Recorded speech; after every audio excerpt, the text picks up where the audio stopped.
మర్రి చెట్టు చెబుతుంది పంచుకొని తిన్న సద్ది రుచులు,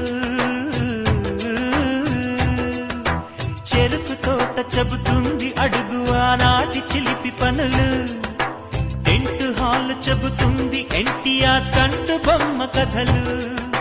పరుగెడుతూ పడిపోతూ ఆ నూతుల్లో ఈత కొడుతూ ఎన్నేళ్ళో గడిచాయి, ఆ గురుతులనే విడిచాయి.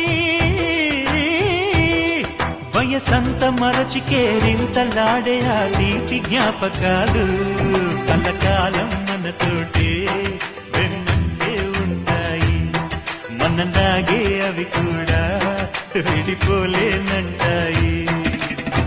నీసమున్న నేస్తమా నీకు రోషమెక్కువా, రోషమున్న నేస్తమా నీకు కోపమెక్కువా.